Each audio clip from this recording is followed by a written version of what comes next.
Hey guys, how's it going? Today we're going to review the new hot topic that's going on in the real estate wholesaling, the new debate if we should create a wholesaler association. On January 18th, Jerry Norton and Zach Ginn actually made a live debate, and Jerry is very pro association. He's actually the one who brought it up.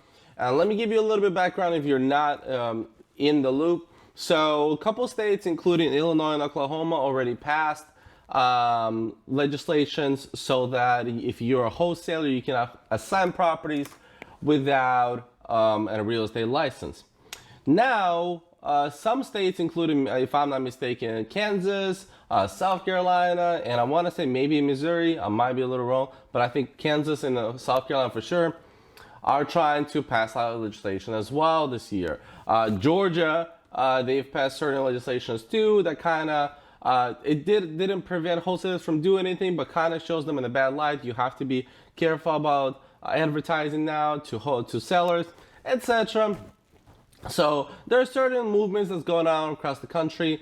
So Jerry's idea is that we should form an association so that we can prevent this from happening. Okay, so we can fight it back and figure it out and show that wholesalers are not all bad. Zach's idea is that he doesn't believe that this is all from good intention. The debate got kind of crazy. It's about an hour and 10 minutes long, but I'm gonna go over, if you guys want to watch the original video is gonna be a link down below in the description to the original video, but I'm gonna go over a couple timestamps. And I'm going to tell you guys what I really think is going on, and because I do think this debate was good, but I don't think it was productive. So let's address it. So in the minutes between 2:35 and about 4.5, Jerry and Zach both agree on the fact that the wholesaling industry is being regulated. It is definitely being regulated.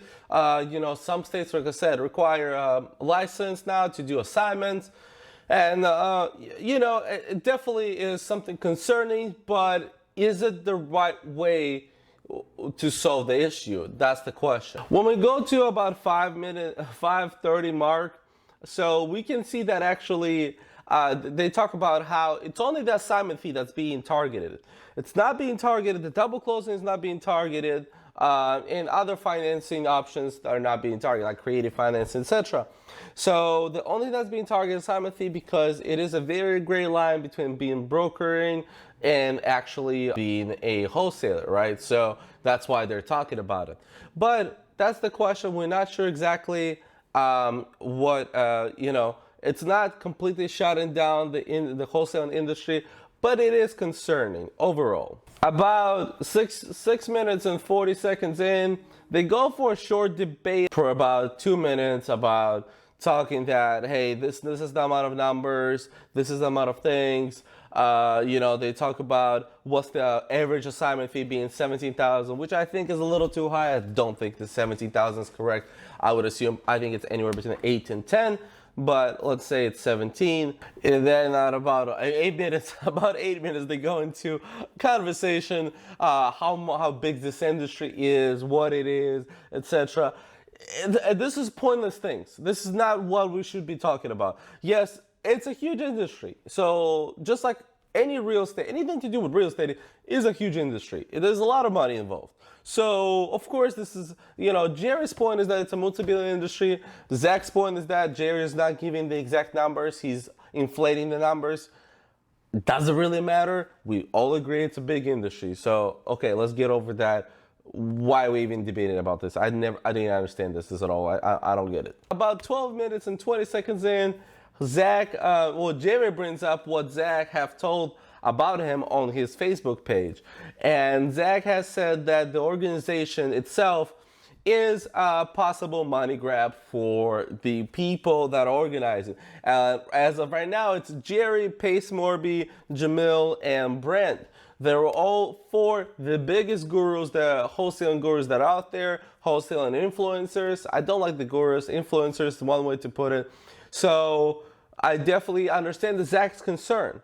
Zach's concern is, do these people that actually make money by selling things two people, and that's how they make most of their money at this point. I'm sure they do some deals. I'm sure Jerry does some deals there, but I don't know if all of them still do as much deals as they sell, because selling is just becoming a little bit easier than doing the deals. So I get Zach's concern there. At about 16 minutes in, Zach goes a little emotional in the way that the way that Jerry talked about it, and I haven't seen it myself, the way that Zach says, and Jerry didn't deny it.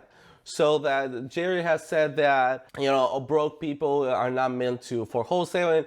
I don't know what he meant by that, but it's really not a good thing to say. I mean, it's kind of like maybe he didn't mean anything worse by it, but I think it could be said differently. And also he mentioned something about the fact that there's a lot of fly-by wholesalers that are not doing it correctly, which I agree on. There's a lot of wholesalers that just kind of get in this industry and make 20, 30 grand and they just kind of leave and they make that money on the side, but they screw people over by doing it.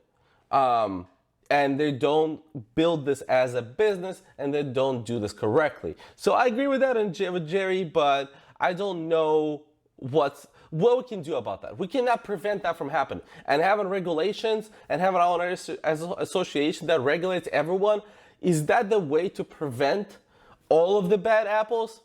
I don't think so. In my opinion, no, because even now, as a real estate agent association, I do believe that yes, they probably prevent some people from doing wrong things, but there are still people do it. Some people get in trouble, some people don't. If people want to do bad things, people will do bad things. Having regulation may be good, but do we want to unify everyone under this regulation while the industry has been flourishing for many, many years without regulations? That's the question that I'm asking.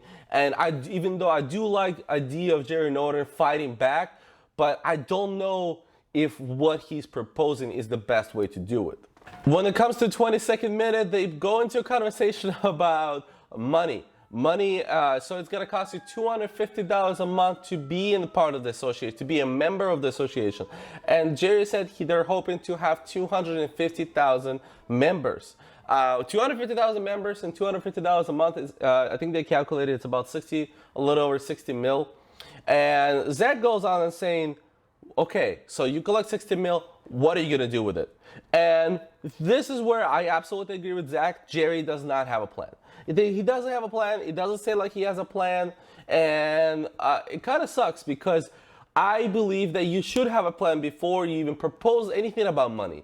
Fight for something and then maybe have a plan eventually.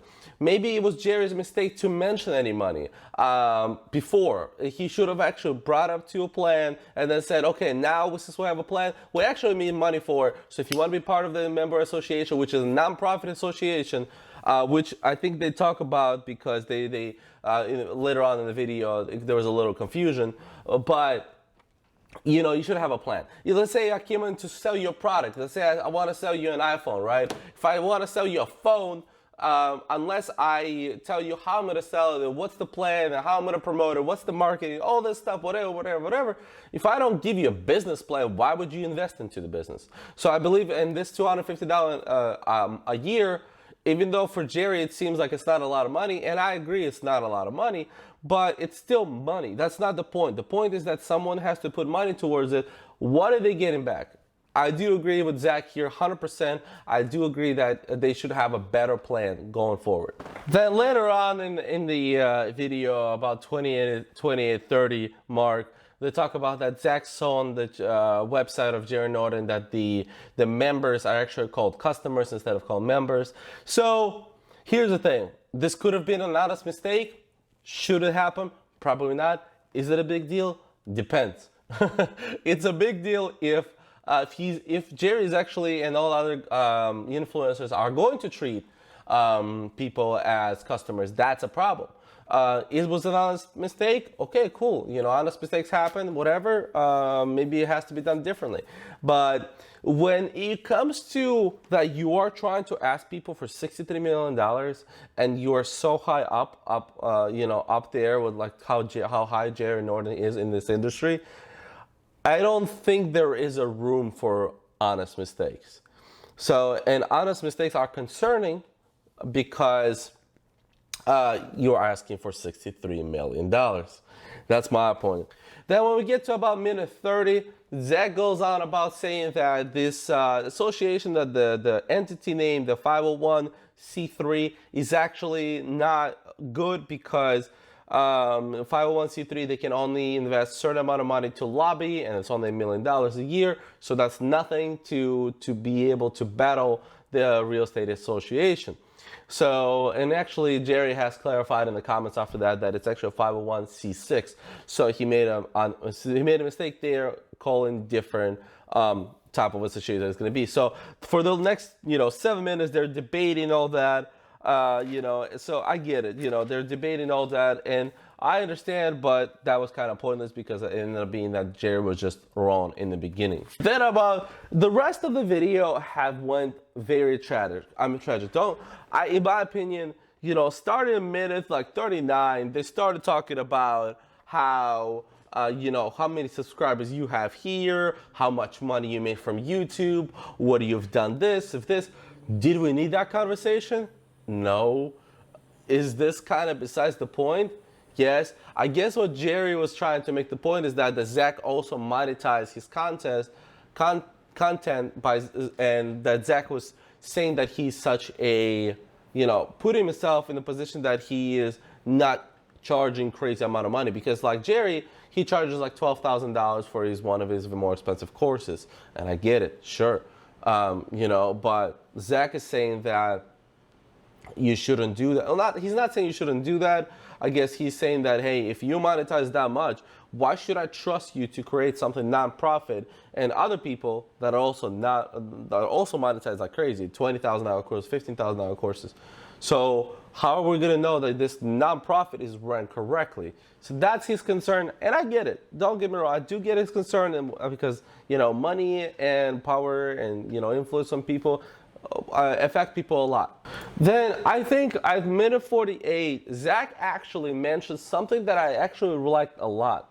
Zach mentions that what if we do it differently? What if instead of having an association, whenever something happens in a certain state, like Jerry Norton said, he has over 1 million people on his email list. Okay, great. And then other people have mentioned, Zach has probably a lot of people on his email list. Other people have, all that stuff.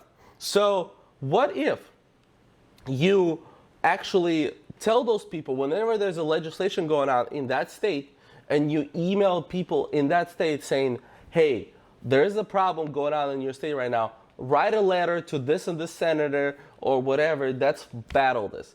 And I agree with Zach on this. This is actually not a bad solution to the problem. Will it solve all the problems? I'm not sure. Will it will it change something? Not sure.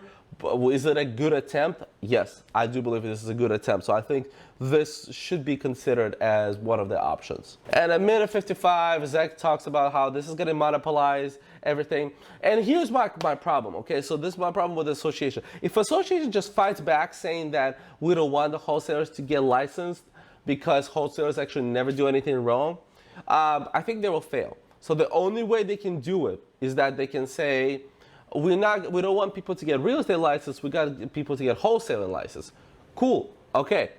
But what's the difference then? If you get wholesaling license, you're still paying the fees, you're still under NAR, you're still under a different association, you're still regulated, and if you do wholesaling, you're still paying the fees, you're still regulated, all that stuff. So you really, so it's like, it's the same thing, you're just calling it different names. So what's the point then? Do we create an association to fight back and then still deal with the association because we created one? Or do we just push back against it by saying to sending emails and sending phone calls or whatever it is, sending letters to the people that are trying to pass this law saying, hey, we actually don't do anything wrong. Like, take a look at this, pay attention to us, we're not doing anything wrong. And then the rest of the video, they just go on kind of very heated and they talk about, how, Zach doesn't listen to Jerry, and Jerry tries to talk about certain things. Zach goes back to the previous stuff. So this was a very unproductive debate. And unfortunately, that happens with debates a lot. I think that if somebody else could debate either one of them, and kind of from maybe two different people can debate the same topic, from two point of views. I believe that I don't think Jerry is in like an evil person that's really wishing something bad, but I also don't know if we want to have an association. I think where Jerry's coming from is he's actually trying to help. I just don't know if that's the best way to do it. I do see where Zach is coming from, and it's good that Zach is challenging Jerry because we want that to happen. We always want people challenging each other because that's what democracy is about. That's what, that's why we like to discuss everything. So I believe that there's a potential idea here somewhere in this debate, maybe that we can perform on, but I don't think that this debate was as useful. It was just about an hour long of them arguing with only a couple good points throughout the entire video. But that's about it, guys. I hope you enjoyed this video. Check out the original video. Like I said, the link is down below if you want to see the full video. I think it's worth the watch, especially with everything going on right now in this industry. So it's maybe worth the watch, and maybe you can check it out. Leave a comment down below what you think. Have you seen the video? What's your thoughts on it? What do you think did you agree with my statements? Do you think, do you think do you think Jerry's right? Do you think Zach is right? Or what it is going on? So leave a comments down below if you have any thoughts. Leave a like to the video if you did enjoy it, and subscribe to the channel for more real estate business content. And as always, guys,